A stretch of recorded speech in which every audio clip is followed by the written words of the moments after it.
First of all, thank you for coming to connecting how to be an intentionally inclusive leader.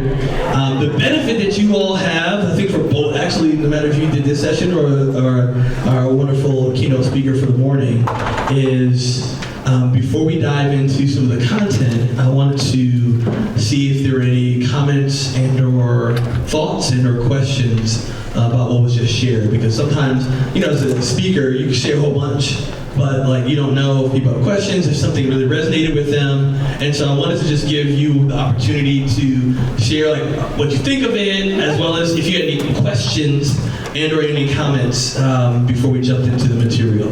So I'll open it up to you. Please go ahead. If you don't mind just standing up, say your name so we can all hear and go forward from there. I'm Charles Hay, and one thing I was curious of, what is the origin story of your name? Great. So my full name is Justin Peter Kofi Arebi Jones Fosu. And I had 3 American names and 3 Ghanaian names. Probably when my parents divorced. So, but my dad didn't know my mom was doing it. When she was in the hospital. He thought it was going to be Kofi Arebi Fosu. So Kofi Arebi, Kofi means born on Friday in Ghana. But I was not born on Friday, but I was named after my grandfather, Kofi Arebi. And Fosu is our surname, or the family name. And so that's where Kofi Arebi Fosu came from. My mom liked Justin, and she went somewhere overseas and saw like St. Peter, and was like, I'm gonna call him Peter. And then Jones was my mom's maiden name. So the combination of Justin Peter Jones, and Kofi Arebi Fosu is the origin. And now there are only 3 Jones Fosus in the world, me and my 2 little ones. So it's actually pretty exciting. I hated it growing up in kindergarten. You had to write it all out. All the other kids were done. Like, Patrick, damn. That was the writing, so thank you for asking. Any other comments, questions? Go back there, please. Hi, my name is True, T-R-U, but that's not the full name because it's very long. What advice do you have for recent migrants like myself, coming from another country, having to relearn the American way, at the same time trying to understand what racism even means? Yeah. You know, what advice do you have for recent migrants? I love that question. So one of the first things is, and I'm really big on this, is make sure you have support. Support is one of the biggest things. So connecting with people who are similar, right? Who have been recent migrants, because having that support sometimes gives you strength to go out and expand your circles. So that's the first thing. The second is ask a lot of stories. Y'all, I think we underestimate the power of people's stories. Is that we don't take time to just hear stories from people. And so for me, that's one of the biggest things that I've been really focused on is just tell me your story. Like, well, how did you get here, or what's been your journey, or what are some of your challenges, and just asking questions. So we had a powerful conversation in 2019. Took one of my buddies who was like Maryland Teacher of the Year, his wife, and my cousin, and we were all there. And so some of my cousins were like, yo, what's wrong with y'all African Americans? Right? They're like, what's wrong? Like, y'all complaining about everything, and da-da-da. And it was when I first started realizing that I had the privilege of identity. Right. And what I mean by that, so let me take you to daycare. So my son Peter is in daycare, and I had some friends who are Black African Americans, and when they said we're going to have International Day, right, is that people came in their Irish kilts, and people from India, they had their Indian dress and all that kind of stuff, and I had my stepmom to make some Ghanaian garb and to mail it over, right? So Peter's in his little garb stuff, right? And my friends were like, we were just standing there, I was all happy, like, yay! We didn't do this in Mississippi. We're in Charlotte now, this is good, right? We got International Day, right? And my friends were like, we hate this day. And I was like, why? And like, we don't know where we're from. So we're not just going to throw some African outfit on him just to say, oh, we know we're... And it was in that moment I realized the privilege of identity I had. When I go to Ghana, all the billboards are people that look like me. The leaders look like me. right? They have a billboard for finance with a woman with braids. Oh, yes. Right? And so all of these things, I was like, you all don't see because you don't realize all of this privilege you have in seeing what looks like you and shaped by you and all these things. And so, but in them hearing my friend's story, he saw the power of privilege in the identity that we had. One other example, real quick. One of the things in Ghana, there's you sometimes get stopped by the police, right? They have these police checkpoints that will stop you. And my friend James Ford, he's like, yo, it's just triggering for me. Every time we get stopped by the police, it's triggering. And my cousin said something, who's from Ghana. He said, but they're here to protect you. And first of all, I love police officers. I did one of my 6 months challenges with police officers. I believe I understand the difference of police officers and policing. Those are 2 different things that I've uncovered. But for James, that was a very triggering moment. But my cousin was like, they're checking to make sure you're good. Nobody's in the car trying to attack you. Are you okay? But it wasn't until we started hearing each other's stories that we started to learn and uncover. So the first thing I would say is make sure you have the support. The second thing is that support will hopefully strengthen you to go and hear people's stories. But the third thing, don't forget this one, share your story too. Because you have such a valuable insight that people need to hear. Is that helpful? Okay, thank you. All right, great question. Great question. Any other comments, questions, thoughts? I saw there was a hand over here initially, then hand go please. Just you said earlier about it's not something we have to do, it's someone we choose to be. Yeah. And that I'm going to put that on my tagline of the email. That's awesome. That's awesome. That diverse inclusion is not something we have to do, rather someone we choose to be. That's the big thing for me. It's like we make everyday decisions. Y'all realize diversity and inclusion is around us every single day? Mm-hmm. Every single day, right? Whether different generations, different economic, right? Different educational backgrounds, different races, genders, abilities, even stuff that we can't even see. And that's why asking and hearing people's stories is so powerful, instead of taking the exit and assuming what we know about people, right? And that's why it's like, if we choose to be that versus something, oh, I have to do that, right? Like, we're not like, I have to walk, right? Like some of us say, okay. But like, we choose, we're gonna go experience. You chose to come here today, right? It's someone we choose to be when we open ourselves up to those moments. So that's a great point, thank you. Any other comments, questions? Here, then here, go ahead. What's the difference between inclusion and belonging? Because is there a certain point when belonging becomes exclusionary? I love that question. First of all, y'all, I'm getting sick of us adding a whole bunch of stuff to this stuff. I'm just being real. Like we add one and we're like, and then we just keep grill with that one, and then we're like, well, we're gonna add this one, and now it's not that one. And so, so hear my heart. I get what we're trying to do, right? We falsely, in organizations, in cities, and municipalities, have done it wrong. So we're trying to correct the wrong has been enacted, because diversity was never meant to be not inclusive. Right. It was never meant to be just representation. Right? But because it enacted that way, we're like, well, we're going to talk about inclusion. Now we're like, well, that's not about diversity. Now we poo-poo diversity, and we're like, it's inclusion now. Forget diversity. It's just the I. Right? Now it's no, it's equity.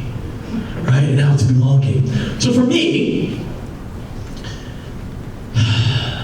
true inclusion is belonging.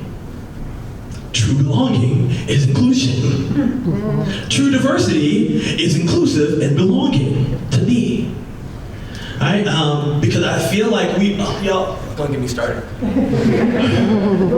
We've made it so academic that the everyday person can't get it. Right. Yeah. And so because they can't get it, they do this. Yeah. So we keep adding stuff, and we're making up new terminology and new acronyms, and that's why like my heartbeat is big on, I don't care about the terminology, I want you to get the heartbeat of the message. Let me give you an example of how that's done. Y'all can use this for yourselves, right? How many of y'all are right-handed in the room? Okay. Or my left-handed people? Ambidextrous? Okay, all right. So, I was in seminary in Mississippi, and I was talking to one of my friends who she was a bursar. And I mentioned something, and I mentioned the word privilege, right? And I saw her face, she was a white female, she squinched up. And I was like, wait a minute, what'd you hear? She was like, well, I didn't grow up with a silver spoon in my mouth. I worked hard for what I got. And I was like, no, that's not what I said. And it was at that moment that I said, Justin, am I going to be so focused on shoving terminology down people's throats or helping people get the message? So guess what I created, right? I created this thing called the right hand paradigm. It was when I realized for the first time I was right-handed in a society that catered to my right-handedness. Had no idea that left-handed people lived a different life than I did. That they had to write differently because of the spiral notebooks, and that spiral notebooks are the bane of their existence, that scissors that say they're multi-handed are still made for who?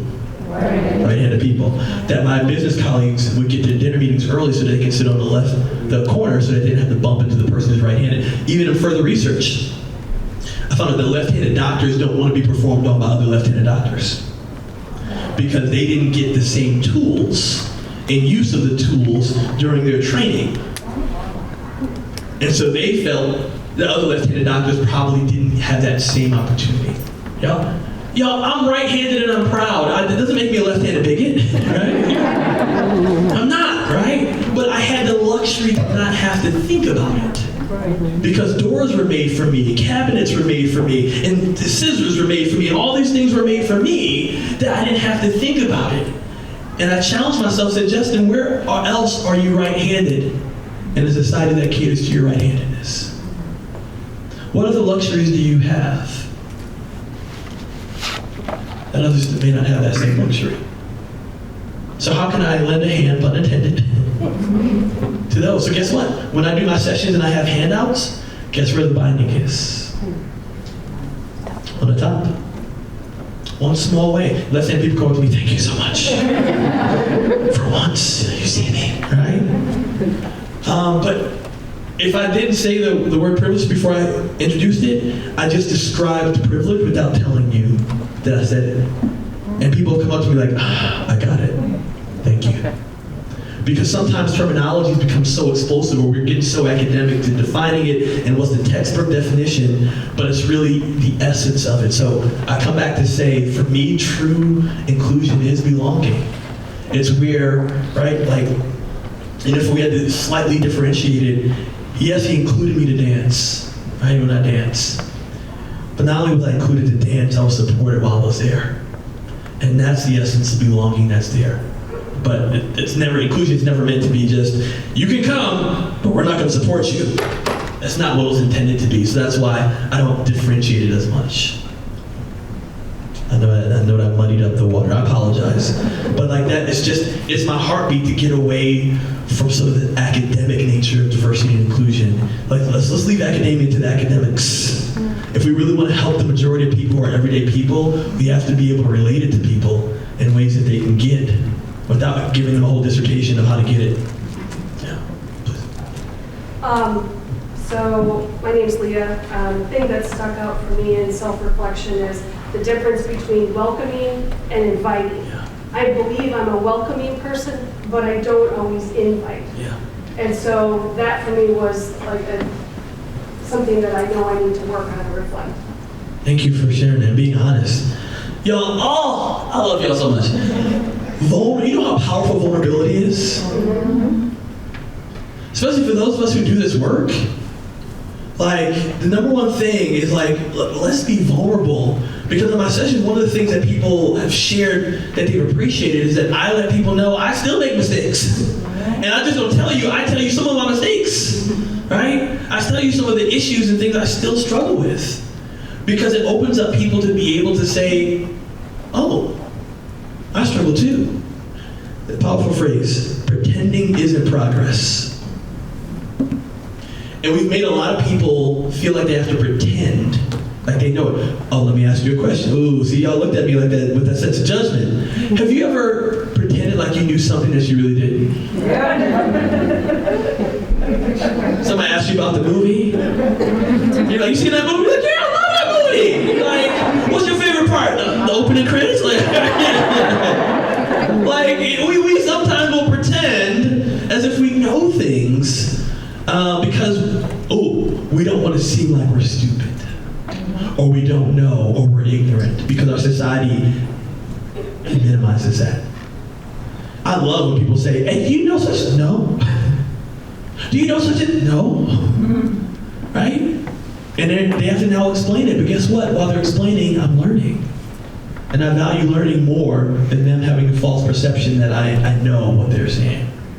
And so that's an opportunity that I love for us to be inviting, is that we open the doors. But I want to be very clear, and I mentioned this, but I really want to hit home on this. Don't just be inviting, be invitable. Be invitable. It's really easy for you to invite people to come to your norms. Right? But when you're invitable, like my buddy Jeff, he's like, I learned so much in this trip to Ghana that I wouldn't have learned just by even a conversation. He said I had to experience it. And he was invitable to be able to come. So, that's good, thank you. All right, any last comments, questions, please? So, my name is Afia, and Afia? Hey. From Ghana? Hey. My sister, hey. And my name Afia happens to also be a girl born on Friday. Aha. So, the co-affiliates as well. Yes. But one of the things that really spoke to me was your birthday challenge that you talked about, where you challenge yourself to do something that's on your list but you normally wouldn't have done. And so for me, that's one thing I'm taking away from here, to do something like that. And one of the things too that I find that recent and not so recent immigrants, sometimes we tend to stick to our kind, or the people where, people who come from the same area. So I think it's on us to reach out as well, and not just go with what we are comfortable with, but go to a power, or go somewhere else and learn about the other cultures around us. Absolutely, 100%. That's one of the reasons that for some companies and places, the ERGs or employee resource groups are so powerful, is they provide a sense of support and comfort, but it doesn't mean you should just stay like in an employee resource group. And that's the same thing from a migrant perspective, is that, you go and experience and you hear and you make yourself uncomfortable. Like, I've been going to things that I'm like, I wouldn't normally go to that, but let me go and experience that. And so yes, the birthday challenge, it's something, it's one of the ways I've been it's actually quite fun too, by the way. That was fun, but it's one of the ways I challenge myself to stay in a growth mindset, right? Because you can shape the growth mindset in you. This year's birthday challenge is really exciting. So I plan on becoming a level 2 sommelier, an expert of wine. And so I plan on visiting some of the top vineyards around the world and taking a level 2 certification in Napa.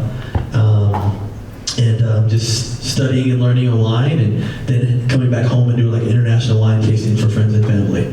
So this one is probably one of my first non-physical ones, because I did like a marathon and climbing Mount Kilimanjaro, and I did a lot of, I mainly ran the marathon, didn't run the whole thing, okay. I finished, that's all that matters. All right, so birthday challenge. Make sure there's anything else. Okay, cool, awesome. All right, so when are we done here? What time? 2:40. Anybody know? 2:40. 2:40? Okay, so we have 32 minutes. Okay, cool, awesome. All right, so I'm going to go through, I really want to make this more of a workshop versus me talking. So I'm going to go through a couple of things because I think it would be helpful for us to process as leaders. This comes from our module on being intentionally inclusive leaders. This is module 10 of the 10. And a couple of quick notes. I'm going to hit them from surface level, but they'll make sense. And then if you have a smartphone, I need you to use it in a second, because I have a QR code. If you don't have a smartphone, then I'll have you come up and take a picture. Or look at the 15 things, because I have 15 things to be an intentionally inclusive leader. For those who have downloaded the book already, it's the appendix. But 15 things, and I'll tell you what we're going to do in a second. So, the first thing is this. And it'd be helpful to connect it to my. There we go.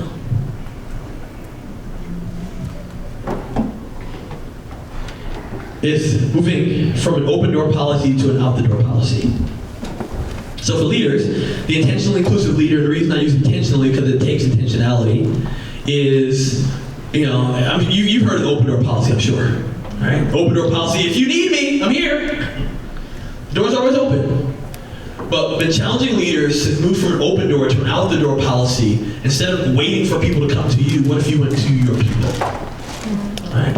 What if you went to hear their stories, to ask them how they were doing? In 2020 and 2021, with both some of the challenges and the protests and things that were happening, as well as with Asian Americans, I would talk to some of my colleagues, and they would say about their leaders, I just wish my leader would have asked me how I was doing. Instead of business as normal. Right? And as I talked to the leaders, and I would say, hey, what happened? And they would say, I don't know the right thing to say. It wasn't anything malicious. It was just like they wanted to solve it, and they couldn't solve it, so they didn't ask. How are you doing? Which we'll talk about in a second, empathy. But the first thing is to move to an out-the-door policy. One practical way we talked about already to do that is one meaningful connection per week or one meaningful connection per month. But be intentional to hear the stories of the people around you. Now, what else does this look like? Of course, my remote's not working. Okay. We're not going to do the power of 3, but please try that out. Power of 3, deep listening, is really, really helpful in this. Now, one of the great things about leaders is creating this thing of dialogue as well as empathy. Now, during my MBA, I had one of those cool professors, like the late Robin Williams in Dead Poets Society. I was like, right? And so he'd have you sit in the middle of the room and do nothing for 10 minutes and then share your experience. I don't know how this was MBA, but that's what we did, right? So one of the things that he had us read was a book called Dialogue, The Art of Thinking Together by William Isaacs. One of the best books I ever read about diversity that had nothing to do with diversity. And the premise of that is that we're so busy focusing on proving A and somebody else proving B that we miss out on creating C together. And that's the beauty of dialogue, right? It's almost like we communicate in a war-style communication. Have you noticed that? We say things, let's see if you say it. Have you ever said I have to pick my battles? Or you get your friends all right, Jeff, Afia, Sally, all right, when we go into the meeting, I need y'all to back me up. We've created our allies. They go to meetings. And we're trying to protect our territory versus creating something new together. And that's what he talks about dialogue, it's creating something new together. And the definition I love that he really brings forward is just a conversation with the center, not sides. Right? Anybody been to a drum circle before? Okay. So for those who haven't been, a drum circle is where people come and they bring their different drums and people are creating and doing different drumming, blah, blah, blah, blah, blah. And they're doing all these different things. And it's beautiful. It's like an orchestra of drums. You know what it didn't say? It's not a drum line. That's a movie, different concept, right? But it's a drum circle because they're creating something together that couldn't be created without anyone else or without that other person there. That's what a dialogue is. It's what we're creating together. Even if it's 95% yours and 5% mine, we still create something together. It's what I call communicating in gray. And right now, for some reason, everything has to be black and white. It's very binary code, 0 or 1. Versus, it's a decimal point, it could be 0.3. And that's the beauty of dialogue. But dialogue isn't where we know it all. So one of the things I want us to think about as leaders is We're going to embrace our ignorance. So what I want you to do is the person next to you, real quick, I know it seems silly, but it's important. I want you to say to them, I am ignorant. Wow.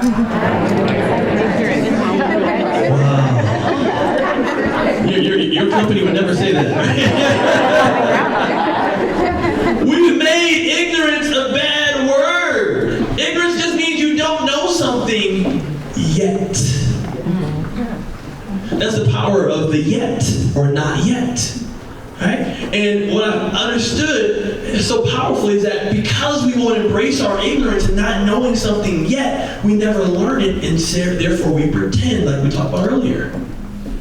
But as leaders, because we feel like our organizations or society or cultural pressures have made us feel like we have to know it all, that we don't want to embrace our ignorance and say, hey, you know what? I don't know that. I need help. Help me to develop and grow. When I go into groups or demographics that I don't know a lot about, I ask a lot of questions. All right. I'm going to talk about this today, but I'm going to give you the 3x5 beginner allyship model because I think this can be really helpful in dealing with our ignorance. Let me see if I can pull it up real quick. There it is. All right, 3x5. Beginner allyship model. Okay, cool. Awesome. Let me see what's over here.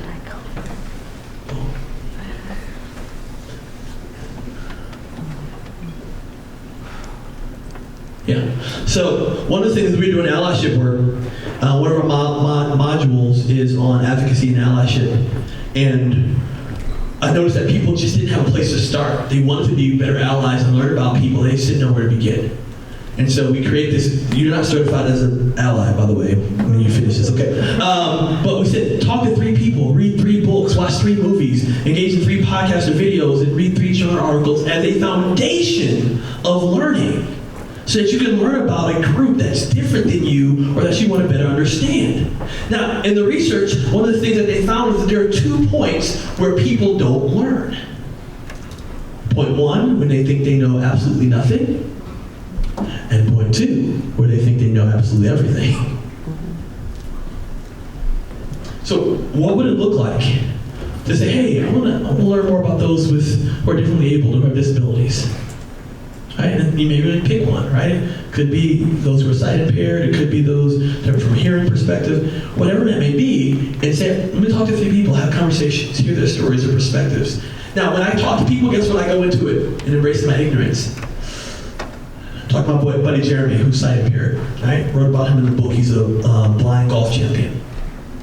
I was like, Jeremy, I want to apologize ahead of time because I don't know a lot about those who are sight impaired. So I may say the wrong thing. I don't know if I'm blind, sight impaired. I need your help and helping understand. And when you approach it that way, people now serve as teachers instead of defenders. But that all starts from embracing our ignorance.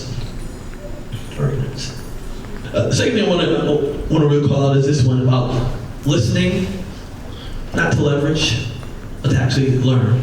Listen, it makes sense, but oh my gosh, how many of us, including myself at times, we listen because we're trying to leverage. What'd you just say? I'm going to refute that point. Say that again real quick. And we do that versus really trying to learn, and that's why the power of 3 is so helpful. But last but not least, is to spend for a moment your own judgments, your own perceptions, but also please share your truth. If you don't share your truth and you think, I'm going to take the high road, I'm not going to share my truth, that's still not dialogue, that's monologue.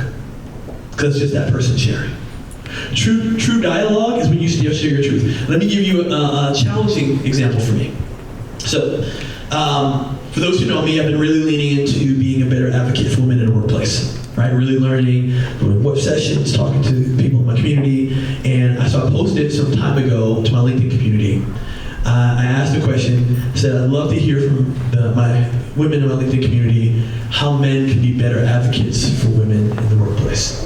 I posted an article from leanin.org about 5 ways men can be better advocates for women in the workplace. And I was like, I just love to hear the voices. So it's great things about being mindful in meetings, mentorship, all these great suggestions, right? And in one woman, she posted to not ask women that question.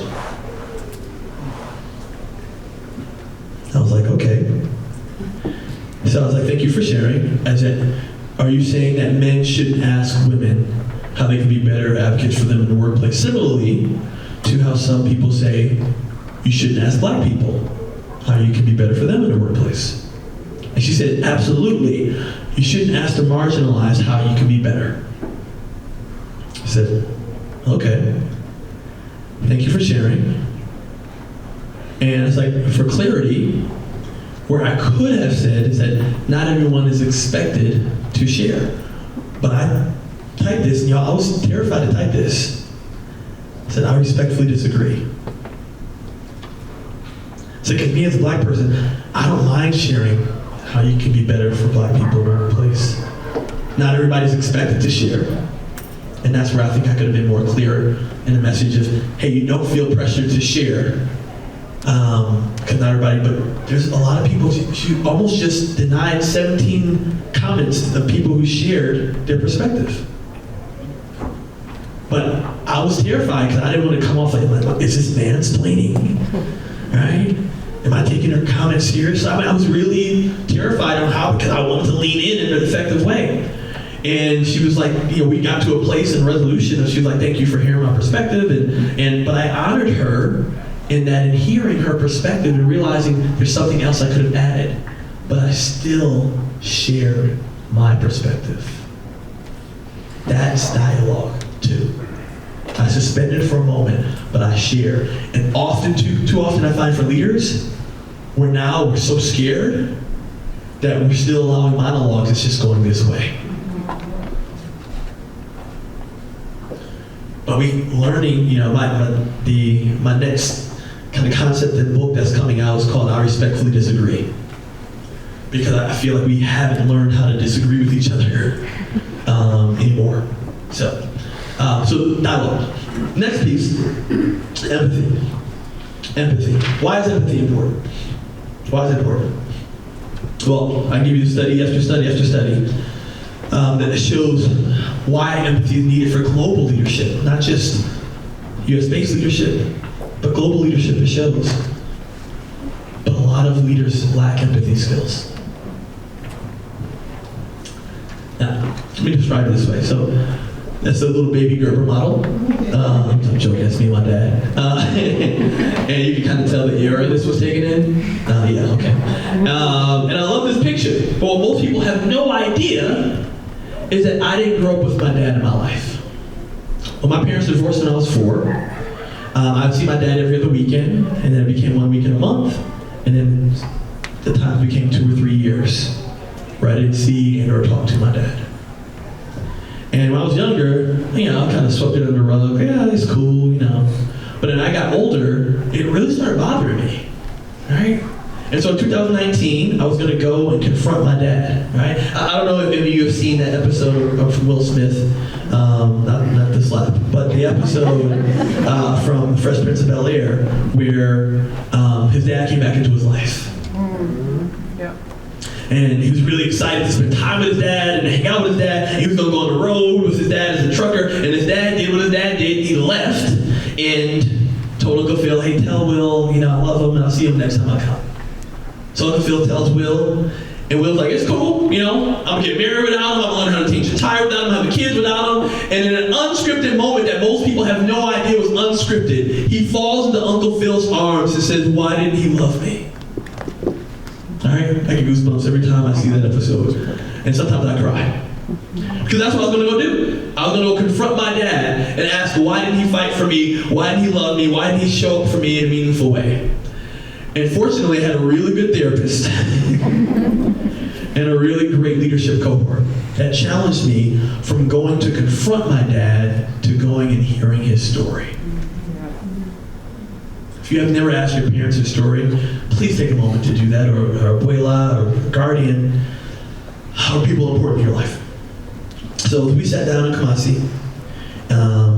All the people he was helping left. We sat down. I was like, Dad, I've never asked your story. I'd love just to hear your story.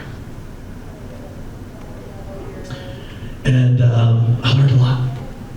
I learned that my grandfather, who I never met, was a polygamist. That my dad was the first son of his first marriage of 4. So he saw his dad maybe once a week. No, sorry, once a month. Those who don't know, Ghana is a very matriarchal society that's the mother is the primary focal point, such as the Queen Mother. So, my dad didn't see his dad. Not only did he see his dad a lot, at the age of 14, my dad went off to boarding school by himself. Age of 16, he came to the United States by himself. My dad thought I'd be all right, because he was. Now, hearing my dad's story, I disagreed with the outcome. But I better understood how he got there. And that, my friends, is empathy. That's empathy. All what Psychology Today says. Empathy is imagining yourself in someone else's skin, feeling what they feel, and seeing yourself in the world from their point of view. You know what it doesn't say? It doesn't say you agree. Somehow we made empathy about agreement. It doesn't say you agree.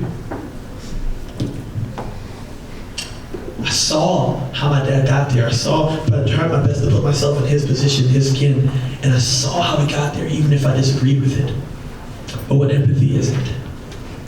Empathy doesn't mean you agree. It also doesn't mean that you 100% understand. Empathy also doesn't mean that you have the answer. Empathy isn't pity. We acknowledge someone's suffering. It's not even sympathy, where we care. It's that mixture of empathy and compassion where we feel their suffering, but we also want to help relieve it. That's empathy. Right? I believe proximity breeds empathy, so if you're not having proximity with people, if you're not having and hearing the stories of people, understanding their journey, it's going to be harder and harder to develop a sense of empathy in hearing. Right? I developed a sense of empathy when I did a 6-month challenge with police officers. I did police ride-alongs, I talked to some of my friends who were police officers, I read some books, watched some websites, did all these kind of things because my other was police officers. And as I did that, and I was on a ride-along, y'all, I was like, oh my gosh, are we asking too much of police officers? But I would never have known had I not taken the time from a proximity perspective to better understand. And I learned, and that's where I understood, like, wow, I got that clear distinction between police officers and policing. Policing in our society has been historically racist. Police officers are not inherently racist. But sometimes we've mashed the two together and we've said, oh, you're right. And I'm like, no. Let's be very clear about the difference. But I wouldn't understand that outside of proximity and empathy. What does this mean? It means, I want you to watch a quick video. This is one of my heroes of research, a lady by the name of Brene Brown. And she has a really quick short, and I think we get a lot from it as leaders. So I want you to really key in tight to what's being done and said. Let's begin.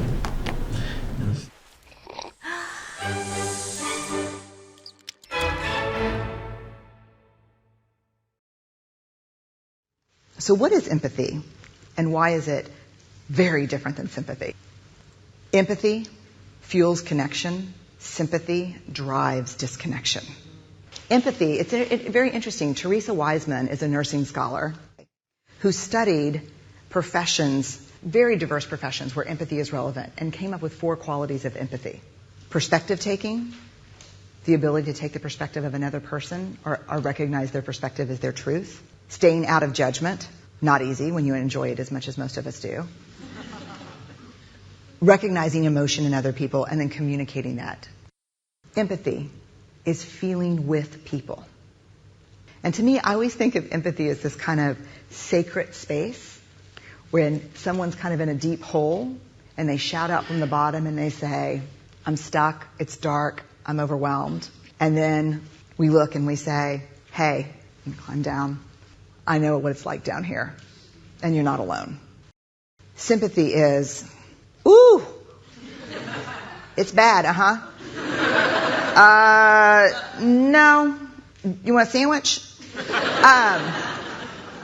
Empathy is a choice, and it's a vulnerable choice, because in order to connect with you, I have to connect with something in myself that knows that feeling. Rarely, if ever, does an empathic response begin with "at least." Yeah.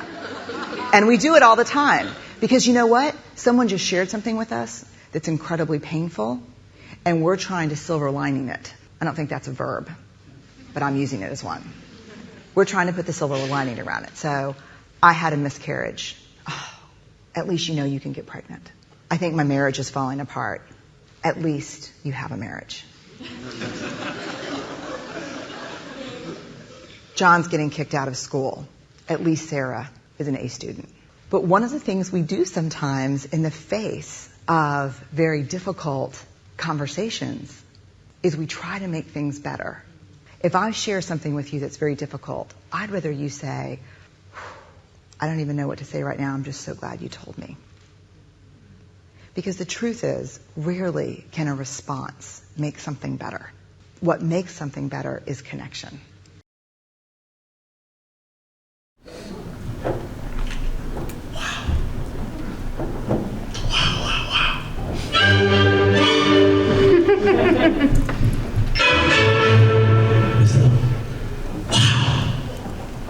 What stood out to you? Repeat that question again. What stood out to you? No matter how many times I learn about empathy, I'm always regrounded in layers of it that I keep forgetting, or you fall into old traps. And I think there are so many skills we always need to keep sharpening the blade around and honing, but I think empathy is one of those for me personally that will always require intentional grounding and perhaps if I even made space for that advance of specific conversations, I think it's just, yeah. Thank you for sharing that. Absolutely. Thank you for your statement. What else? What stood out to you? Please. Not having a response is okay. Saying thank you for telling me. Yeah. That's hard for us, isn't it? Yeah. I think as leaders, I'm a manager, so normally, your skill set is pretty much solving problems. Yeah. And I think that's where our head goes. Like, you want to solve that, you want to make it better, but just listening and just being there, I think it solves more problems than when you're trying to resolve it, Yes. Presence. It's good. What else? I think for me, I always try and look at the sunny side of life. So even when something happens to me that's bad, I always think, oh, at least this didn't happen.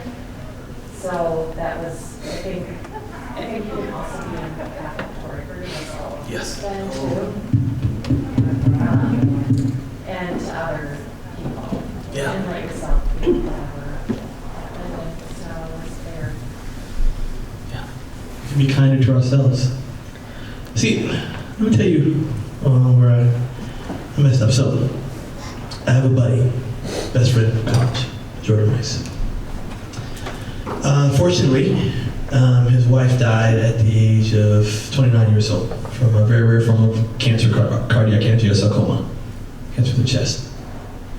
So at that time, I was working for a top financial firm in their corporate HR, and I took a week off from work, which is a big deal at this firm, just to be with him. All right. And so some years later, Jordan was like, just thanking me. He's like, Justin, I just want to thank you so much for being present with me when I needed it the most. And I was like, and he's like, Justin, when you were here, you said some really stupid stuff. And I was like, no, not me. And he started rehearsing, going back over stuff I said. And I was like, oh my gosh, I did say that. So just two things I said. I was like, Jordan, you're a handsome guy, you work out, you're fit, you're a lawyer, your family's are lawyers, you're a really nice guy, you're gonna get married again. Within 1 week, his wife's passing. And then, see, y'all judge me right there. Whoa. I'm gonna get you on this next one now. I'm gonna get you on this next one. I said the 3 words that almost all of us have said. Time will. That is not what he needed to hear in 1 week of his wife's passing. What he needed was what I was doing, and I didn't realize it intentionally, was just being present. So as leaders, that's our call, is to be present with those that we lead. That's how we begin to enlarge our circles, is that we're present. We don't have to have the answer. And I've been practicing, I've never watched that practice that somebody tells me something really challenging, instead of having an answer, or things will get better down the road, or there's light at the end of the tunnel. My challenge is, let me buy you a drink. Let me just be a listening ear for you, right? Without having the answer. That's true leadership.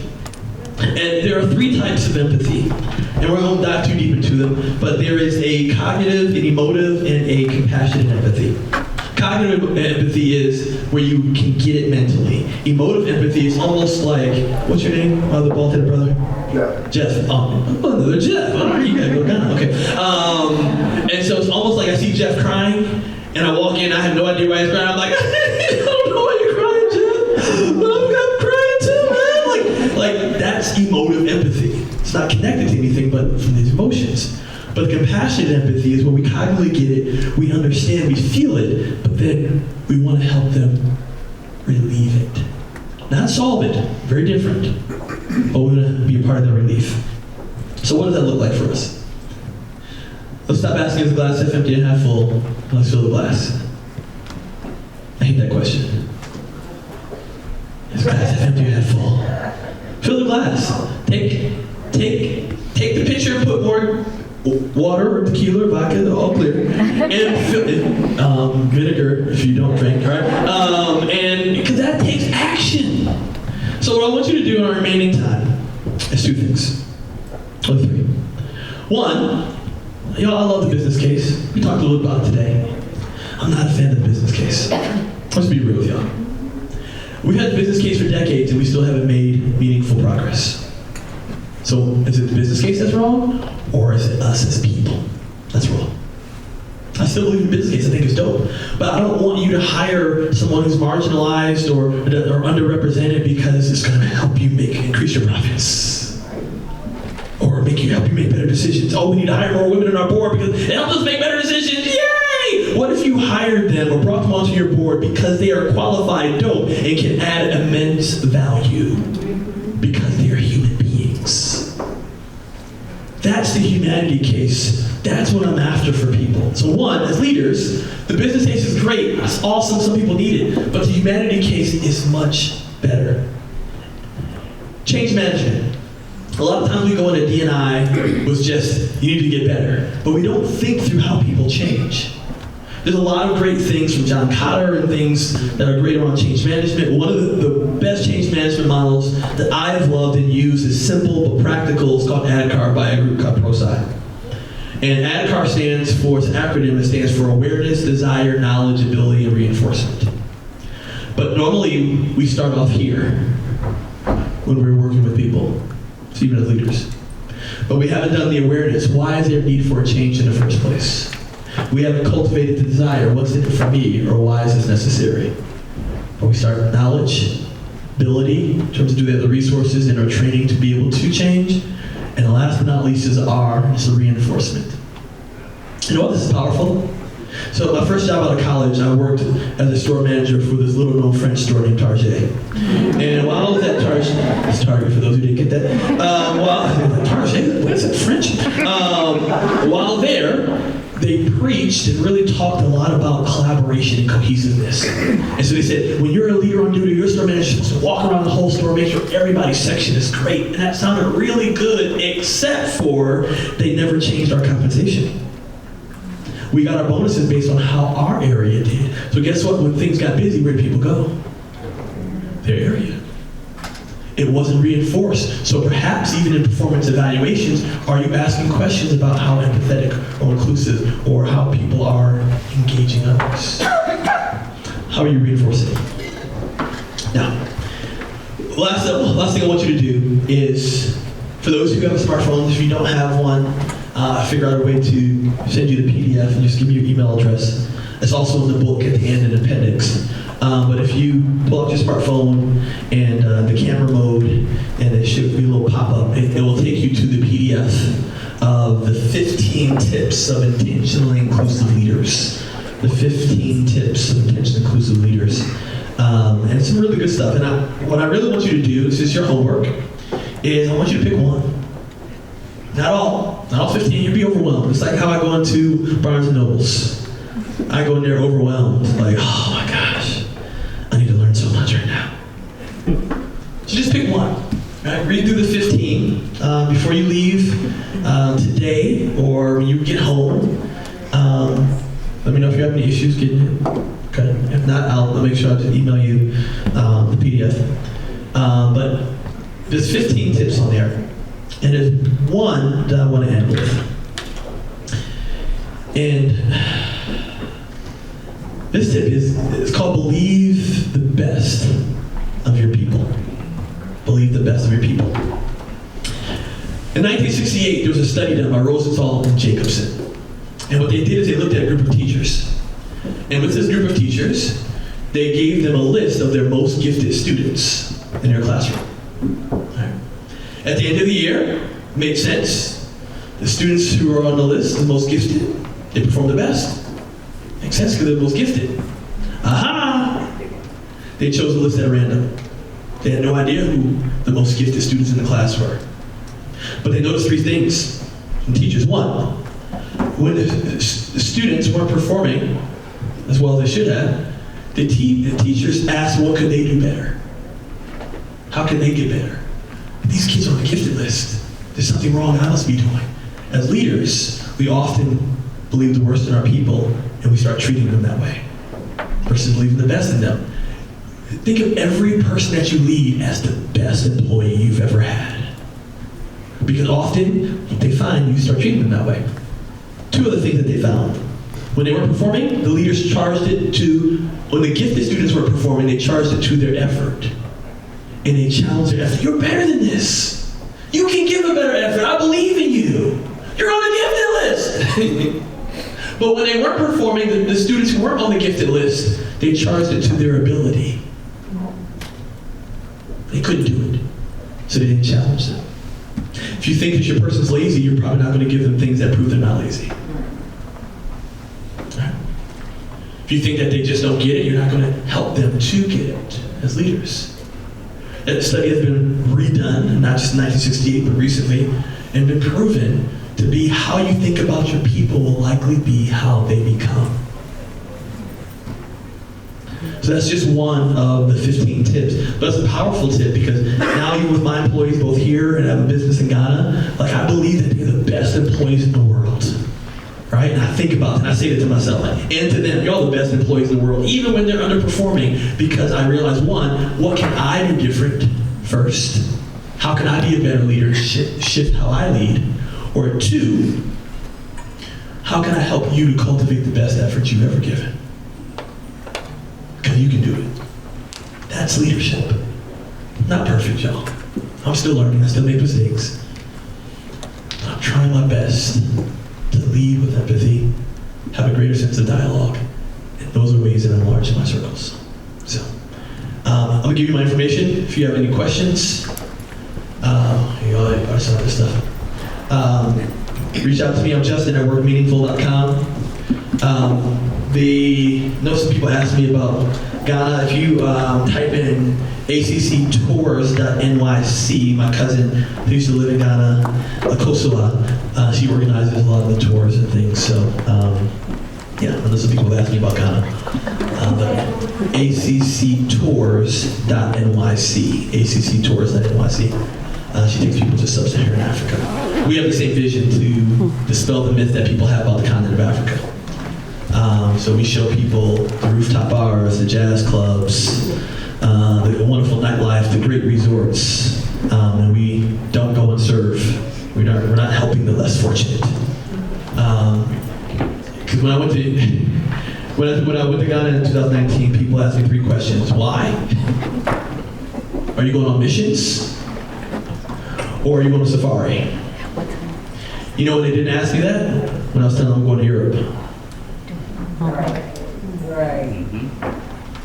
So part of my challenge and mission is to open our minds, our perspectives. It's not malicious, but to see that sometimes what the media is showing us, we've taken the exit on. So, all that being said, thank y'all so much. Stay in touch, y'all. Appreciate it. I think you are released back to the main session.